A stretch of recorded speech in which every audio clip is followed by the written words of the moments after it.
Presenting the classics of Sam P. Chaladurai. Sam P. Chaladurai அவர்களின் போதனை களஞ்சியத்திலிருந்து.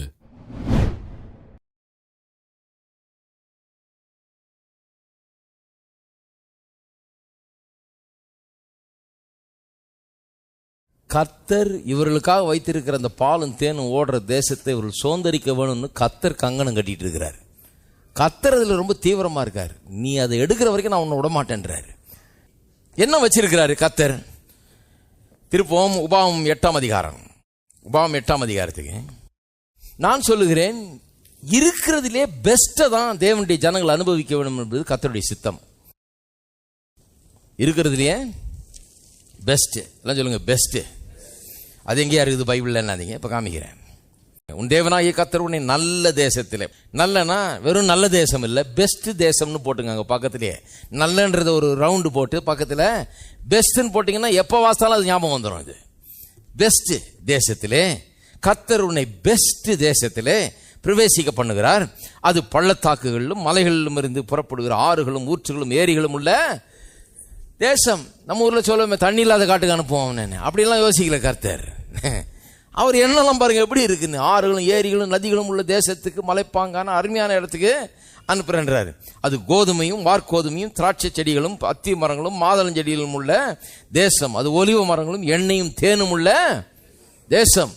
தாழ்ச்சி இல்லாமல் அப்பம் புசிக்கிறதுக்கும் ஒன்றும் உனக்கு குறைவுபடாதுமான தேசம். அது கல்லுகள் இரும்பாய் இருக்கிறதும் செம்பு வெட்டி எடுக்கத்தக்க மலைகள் உள்ளதுமான தேசம். பிராஸ் எல்லாம் அப்படியே வெட்டி வெட்டி எடுக்கலாமா கேக்கு மாதிரி, அப்பேற்பட்ட தேசம்.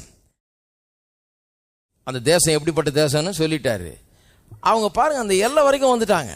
இதுக்கு முந்தின தலைமுறை இது எல்லை வரைக்கும் வந்துட்டு போய் உழவு பார்த்துட்டு வான்றாரு. உள்ள போய் இந்த தேசம் எப்படிப்பட்டதுன்னு பார்த்துட்டு வாங்க. சொன்ன மாதிரி இருக்கா?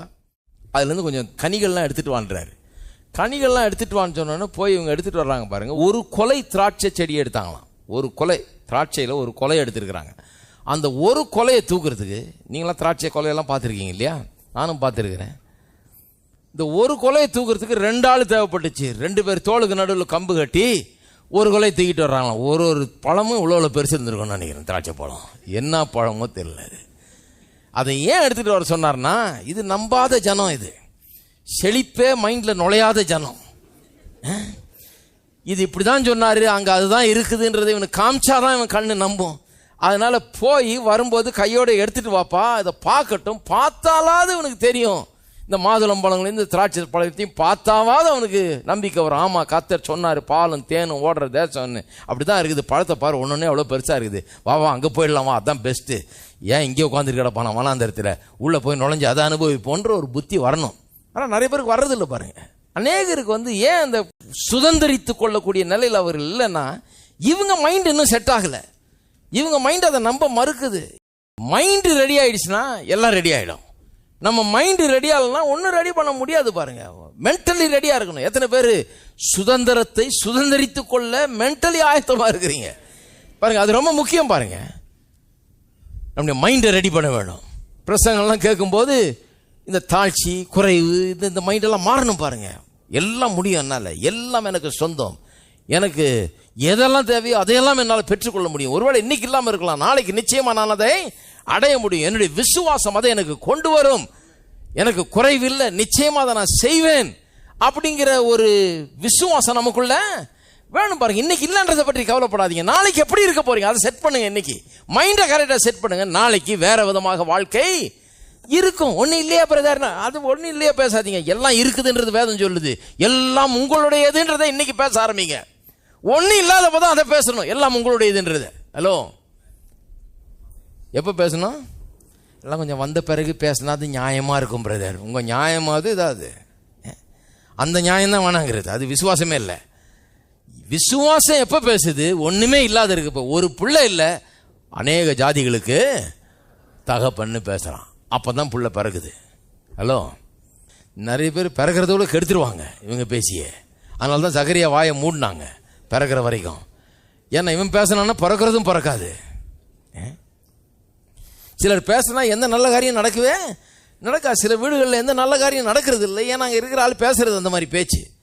அவங்களுடைய எண்ணங்கள் அந்த மாதிரி எண்ணங்கள், பேச்சுக்கள் அந்த மாதிரி பேச்சு, காலையிலேருந்து சாயந்தரம் வரைக்கும் இந்த பேச்சு தான் பேசுகிறாங்க.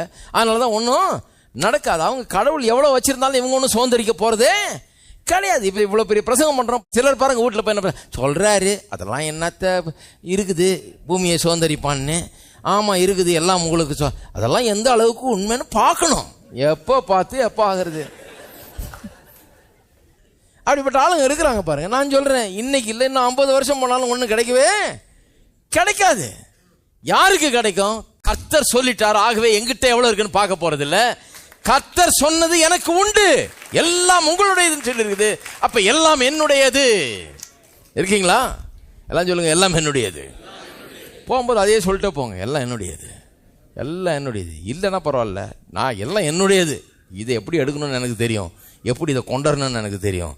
எனக்கு வேண்டிய இந்த வாழ்க்கைக்கு தேவைப்படுகிற எல்லாத்தையும் எனக்கு கொண்டு வர தெரியும். ஏனென்றால் விசுவாசம் என்கிட்ட இருக்குது, எல்லாம் என்னுடையது என்று கர்த்தர் சொல்லிட்டாரு. நான் என்கிட்ட இல்லாததை இல்லாததுன்னு சொல்லிட்டு இருக்க போறதில்லை. இல்லாதவைகளை இருக்கிறவைகளை போல அழைக்க போகிறேன். இருக்கீங்களா? சரி, யோசுவா 6ஆம் அதிகாரம். இப்போ பாருங்க, யோசுவாட்ட சொன்னாரு, யாரும் உன்னை எதிர்த்து நிற்பதில்லை, நான் உன்னோட கூட இருக்கிறேன், உன்னை விட்டு விலகுவதும் இல்லை, கைவிடுவதும் இல்லை.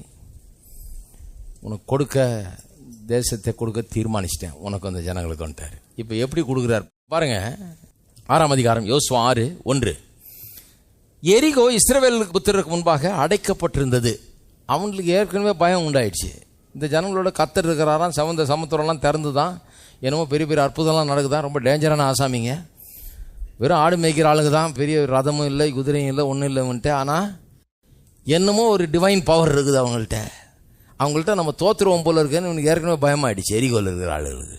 அதனால கேட்டெல்லாம் பூட்டி உள்ளகளை வந்துட போறான்னு சொல்லி எல்லாம் அடைக்கப்பட்டிருந்தது பாருங்க. இவங்க அந்த பக்கத்தில் போன உடனே ஒருவரும் வெளியே போகவும் இல்லை, ஒருவரும் உள்ளே வரவும் இல்லை. ஒருத்தரும் வெளியே போக முடியாது, ஒருத்தரும். எரிகோ சுவர்னு சொன்னால் உங்கள் வீட்டு காம்பவுண்ட் வால்னு நினைக்காதீங்க, ஏரி குச்சி வர்ற மாதிரி இல்லை, இவ்வளோண்டு வேலின்னு நினைக்காதீங்க, இல்லை தின்னோண்டு காம்பவுண்ட் வால்னு நினைக்காதீங்க. எரிகோ சுவரை பற்றி வாசித்து பார்த்தா அவங்க சொல்கிறாங்க, அவ்வளோ அகலம் இருக்குமா பாருங்க. மேலே ரதம் வச்சு இப்போ ரேஸ் விடுவாங்களாம் வால் மேலே, அந்த அளவுக்கு பெரிய சுவர்களாம் அது. எரிகோ மதில் சுவர்கள்னா சும்மா சாதாரண ஒரு காரியம் கிடையாது பாருங்க. அதை வந்து லேசாலாம் தட்டி எடுத்துட முடியாது. அவ்வளோ பெரிய அகலமான பெரிய கோட்டை சுவர் மாதிரி, ரோடு மாதிரி கட்டி வச்சிருக்கிறான் அவ்வளோ உயரத்துக்கு. யாரும் உள்ளே வந்து பண்ணுறதுன்றது முடியாத காரியம் பாருங்க. ஒருவனும் உள்ளே போக முடியல, ஒருவனும் வெளியே, impossible to go in or come out. Fortress மாதிரி ஆக்கி, கோட்டை சுவர் மாதிரி ஆக்கி அடைச்சி வச்சிருக்கிறாங்க. இப்போ கவனிங்க 2ஆம் வசனம். கர்த்தர் யோசுவாவை நோக்கி, இதோ எரிகோவையும் அதன் ராஜாவையும் யுத்த வீரரையும் உன் கையில் ஒப்பு கொடுத்தேன். ஒப்பு கொடுப்பேன்னாரா? நல்லா வாசிக்கணும் பைபிள. ஒப்பு கொடுப்பேன் இல்லை, ஒப்பு கொடுக்கலான்னு யோசிச்சுட்டு இருக்கிறேன் இல்லை, ஒப்பு கொடுத்தேன். கர்த்தர் கன்க்ளூட் பண்ணிட்டார் ஏற்கனவே மேட்டரை.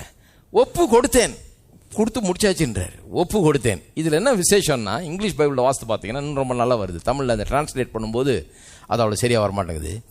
இதோ அப்படின்னு சொல்கிறார் இல்லையா, அந்த ராஜாவையும் யுத்த வீரர்களையும் எல்லாத்தையும் ஒப்பு கொடுத்தேன்னு சொல்லும்போது இதோ அப்படின்னு சொல்கிறார். இதோன்ற இடத்துல பார்த்தீங்கன்னா இங்கிலீஷ் பைபிளில் பார்த்தீங்கன்னா சி அப்படின்னு வருது. எல்லாம் சொல்லுங்க சி. சின்னு சொன்னால் பாருன்னு அர்த்தம்.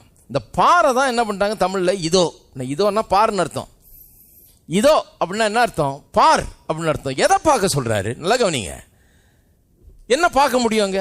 இந்த கண்ணால பார்க்கறதுனா என்னத்தை பார்க்கலாம்? அவ்வளவு பெரிய மதில் சுவரை, பெரிய ரோடு மாதிரி மேலே இருக்குது, எவனும் தவிர்க்க முடியாத மதில் சுவர், அப்படியே ஃபார்மிடபிள் வால். ஒன்றும் யாரும் வந்து தாண்டி போக முடியாது, தாண்டி போகணும்னு நினச்சி பார்க்குறவனோட பைத்தியக்காரனாக இருப்பான். அப்பேற்பட்டது. ஒருவனும் உள்ளே போக முடியாது, வெளியே வர முடியாது. அப்பேற்பட்ட ஒரு மதில் சுவரை தான் பார்க்க முடியும். ஆனால் கர்த்தர் அதை பாருனாரா? இல்லை இல்லை. எதை பார்க்க சொன்னார்? இதோ இந்த ராஜாவையும் யுத்த வீரரையும் எரிகோவையும் உன் கையில் ஒப்பு கொடுத்தேன். அப்ப எதை பார்க்க சொல்றாரு? அப்பா யோசுவாவே, நீ என்ன பண்ணு, இதை தியானி. இப்பொழுது உன்னுடைய விசுவாச கண்களால் இதை பார். எதை பாரு? நீ இந்த தேசத்தை போய் எடுக்கிறத பாரு, இந்த பட்டணத்தை போய் சொந்தமாக்குகிறத பாரு, இந்த ராஜா உன் கையில வந்து சிக்கிறத பாரு, இந்த யுத்த வீரரெல்லாம் உன் கண்கள் முன்னால ஒன்றுமில்லாமல் ஆகிறத பாரு, இந்த பட்டணம் உனக்கு சொந்தமாகிறதை நீ பார். ஏனென்றால் கர்த்தருடைய மெத்தடே இதுதான். எதொன்றை நமக்கு கொடுக்க விரும்பினாலும் அதை முதலாவது நம்முடைய விசுவாச கண்கள் நம்முடையதாக காண வேண்டும். கண்ட பிறகுதான் அது நமக்கு சொந்தமாகும். நின்று அந்த செவத்தியை பார்த்துட்டு இருந்தாலும் இன்னும் பயம் பெருசாயிடும். ஆண்டவரே ஷோரா இந்த செவரை தான் சொன்னீரா, இந்த பட்டணம் தேவையா, வேற ஏதாவது கொஞ்சம் சின்னதாக பார்க்கலாமா, செவரு இல்லாத இடமா பார்க்க, இதெல்லாம் உழாத செவரு இது அப்படின்னு தான் தோணும். அந்த செவத்தை பார்க்க சொல்லல, எதை பாருனாரு, இதோ எரிகோவையும் அதன் ராஜாவையும் இதை யுத்த வீரர்களையும் உன்னுடைய கையிலே ஒப்பு கொடுத்தேன், அதை பார். ஒப்பு கொடுத்தேன் என்கிறத பார், ஒப்பு கொடுத்தேன் என்கிறதை தியானி, ஒப்பு கொடுத்தேன் என்பதை உன் மனதில் வை, உன் இருதயத்தில் வை, அதையே எண்ணு, அதையே எண்ணிக்கொண்டு அதையே தியானித்துக் கொண்டு அதையே பேசிக்கொண்டு அதையே அறிக்கை செய்து கொண்டிருந்தால் அது உன்னுடையதாகிவிடும். அப்ப உங்களுக்கு என்ன தேவை? நான் சொல்லுகிறேன், என்ன தேவையோ அது எவ்வளவு பெரியது என்று பார்க்காதீங்க, அது எவ்வளவு முடியாதது என்பதை பார்க்காதீங்க, அது எவ்வளவு சாத்தியமாகாது எவ்வளவு கஷ்டம் என்கிறத பார்க்காதீங்க. என்ன தேவையா இருந்தாலும் அதை எடுத்து முன்னால வச்சு தியானிக்க ஆரம்பியுங்கள். என்னத்தை தியானிங்க? இது என்னுடையது, ஏனென்றால் எனக்கு தேவையான எல்லாம் என்னுடையது என்று வேதம் சொல்லுகிறது. இது எனக்கு தேவை, அதனால் இது என்னுடையது. கர்த்தருடைய நோக்கத்தை திட்டத்தை நிறைவேற்றும்படியாக இது எனக்கு தேவைப்படுகிறது, அதனால இது என்னுடையது, இது என்னுடையது. கர்த்தர் சொல்லிட்டார் இது என்னுடையது என்று தேவையெல்லாம் சந்திப்பேன் கர்த்தர் சொல்லி இருக்கிறாரு, அதனால இது என்னுடையது. தினந்தோறும் அதை தியானியுங்கள். அது வீடா இருந்தாலும் சரி, நிலமா இருந்தாலும் சரி, காரா இருந்தாலும் சரி, துணிமணியா இருந்தாலும் சரி, பணமா இருந்தாலும் சரி, சுகமா இருந்தாலும் சரி, எதுவா இருந்தாலும் முடியாது என்கிற தோன்றுகிற காரியத்தை முடியாது என்கிறத தியானிக்காதீர்கள். உங்களுடையது என்பதிலே உங்கள் தியானம் இருக்கட்டும். இருக்கீங்களா? அதை தியானியுங்கள். அப்ப நான் சொல்றேன், முடியாத நிலத்தை கூட வாங்க முடியும், சொந்தமாக்க முடியும். முடியாத வீட்டை கூட சொந்தமாக்க முடியும். முடியாத சுகத்தை சொந்தமாக்க முடியும். யாரும் முடியாதுன்னு சொன்ன சுகத்தை நம்ம சொந்தமாக்கி கொள்ள முடியும். முடியாதுன்னு சொன்ன வேலையை சொந்தமாக்கி கொள்ள முடியும். முடியாதுன்னு சொன்ன வியாபாரத்தை சொந்தமாக்கி கொள்ள முடியும். முடியாதுன்னு எதை சொல்றாங்களோ அது எவ்வளவு பெரிய சுவரா இருந்தாலும் சரி, எவ்வளவு பெரிய முடியாத காரியமா இருந்தாலும் சரி, இதை தியானித்தீர்கள் என்றால், எல்லாம் உங்களுடையது என்பதை தியானித்தீர்கள் என்றால், நீங்கள் பூமியை சுதந்திரிக்கிற வாக்குத்தத்தத்தை பெற்றிருக்கிறீர்கள் என்பதை தியானித்தீர்கள் என்றால், எல்லாம் உங்களுக்கு சொந்தம் என்கிறதை தியானித்தீர்கள் என்றால், அது உங்களுக்கு சொந்தமாகிவிடும்.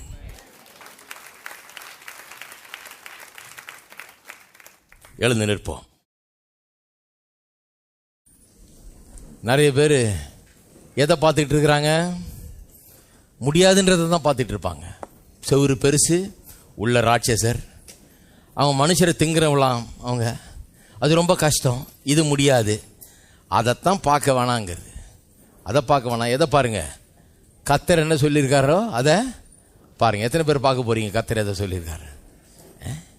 முடியாதுங்கிறத பார்க்காதீங்க, முடியுங்கிறத பாருங்க. கர்த்தர் எது முடியுன்றாரோ அதை பாருங்கள். எல்லாரும் கரங்களை உயர்த்தி கர்த்தரை ஸ்தோத்திரிப்போம். ஸ்தோத்திரம் பிதாவே, ஸ்தோத்திரம். அன்பின் பிதாவே, துதிக்கிறோம், ஸ்தோத்திரிக்கிறோம். நன்றியுள்ள இதயத்தோடு நோக்கி பார்க்கிறோம். பூமியை சுதந்திரிக்கிறவர்களாக எங்களை உண்டு பண்ணி இருக்கிறீர். எல்லாம் எங்களுடையது, எல்லாம் எங்களுக்காக உண்டாக்கி வைக்கப்பட்டிருக்கிறது. எங்களுக்கு என்ன தேவையோ அதை நாங்கள் எடுத்துக்கொள்ளலாம். எங்களுக்கு குறைவில்லை, தாழ்ச்சி இல்லை. இந்த பூமியில் எந்த குறைவும் இல்லை, தாழ்ச்சியும் இல்லை. இதையெல்லாம் எங்களுக்கு சொந்தமாக்க நீர் சித்தமாயிருக்கிறீர் என்பதை நாங்கள் அறிந்து கொண்டோம். கர்த்தாவே, விசுவாசிக்கிறோம். எங்களுக்கு குறைவில்லை என்பதை அறிக்கை செய்கிறோம். கர்த்தர் எங்கள் மேய்ப்பராய் இருக்கிறார், நாங்கள் தாழ்ச்சி அடைவதில்லை. இனி ஒருபோதும் நாங்கள் ஏழைகளாய் இருப்பதில்லை, குறைவில் இருப்பதில்லை, தாழ்ச்சி அடைவதில்லை. இயேசுவின் நாமத்தினாலே தோல்வி அடைவதில்லை. வெற்றி எடுத்துக்கொள்கிறோம். எல்லா காரியத்திலும், ஆவி, ஆத்மா, சரீரத்தில், குடும்பத்தில், பொருளாதாரத்தில், எல்லாவற்றிலும் வெற்றியை சுதந்திரித்துக் கொள்கிறோம். ஜெயத்தை எடுத்துக்கொள்கிறோம். இயேசுவின் நாமத்தினாலே, இயேசுவின் நாமத்தினாலே சுதந்திரித்துக் கொள்கிறோம். சுகத்தை சுதந்திரித்துக் கொள்கிறோம். சமாதானத்தை சுதந்திரித்துக் கொள்கிறோம். குடும்ப வாழ்விலே சுபிட்சத்தை சுதந்திரித்துக் கொள்கிறோம். எல்லா விதமான வெற்றியும் இயேசுவின் நாமத்திலே சொந்தமாக்கி கொள்கிறோம். சமாதானம், சுபிட்சம் உண்டாவதாக இயேசுவின் நாமத்தினாலே. மோக்கே எல்லா கனமையும் துதியும் செலுத்துகிறோம் இயேசுவின் நாமத்திலே. ஆமென்.